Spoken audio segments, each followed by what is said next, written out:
آج دستور یہ ہے کہ روانگی بڑھی جاتی ہے۔ حسین کے لیے، آقا کے لیے مدینہ میں رہنا بڑا مشکل ہو گیا۔ ولید نے کہا کہ مدینہ سے شام سے بری خبر ہے، حاکم شام نہیں رہا، حسین یا تو بیعت کریں یا سر تن سے جدا کیا۔ آقا کو ولید کے دربار میں بلایا گیا اور مروان بھی وہاں موجود تھا۔ مولا کو 27 رجب کو ولید کے دربار میں بلایا گیا۔ بی بی زینب مصلی پر دعا گو تھی۔ آقا حسین 18 جوانان بنی ہاشم کو لے کر ولید کے دربار میں گئے۔ رات کی تاریکی میں بلایا ہے، فی الفور بیعت کا مطالبہ تھا، فی الفور۔ امام نے سب کو دروازے پہ روک دیا۔ آپ کو معلوم ہے کہ بڑے بڑے دروازے ہوا کرتے ہیں محلات کے۔ امام نے کہا میں جا رہا ہوں اندر، اگر میری آواز بلند ہو جائے تو تم اندر آ جاؤ، اگر میری آواز بلند ہو جائے۔ 18 بنی ہاشم کے جوان تلواروں کو نیام میں ڈالے ہوئے رک گئے اور حسین ابن علی ولید کے پاس۔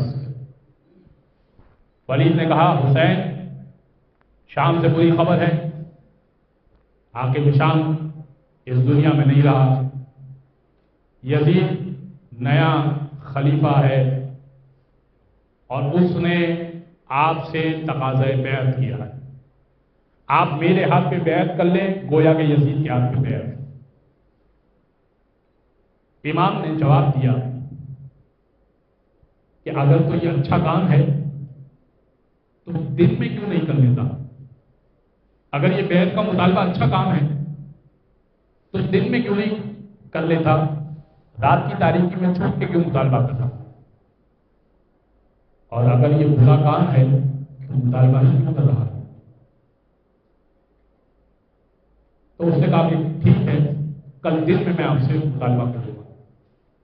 اس سے پہلے کہ امام مڑتے اور پلٹ کر چلتے، مروان نے اشارہ کیا کہ گردن اڑا دو، اس لیے کہ اگر ابھی ہاتھ نہ آئے تو پھر حسین ہاتھ نہیں آنے والا۔ حسین نے یہ دیکھ لیا اور امام نے مروان سے کہا اور نیلی آنکھوں والی عورت کے بیٹے،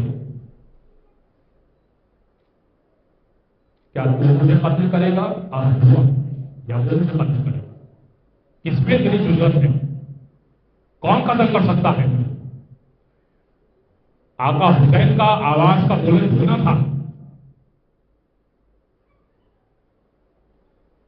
کہ حضرت عباس نے دروازے کو دھکا دے کر تلوار کو نکال دیا نے آپ سے۔ علی اکبر بھی اندر، جناب قاسم بھی اندر، بنی ہاشم کے جوان اندر آ گئے۔ آقا حسین قحط تن سے جدا کرتے۔ امام حسین نے کہا کہ میں خود ایسی نانا کے شوہر میں نہیں چلتا۔ امام حسین چلے، گھر آئے،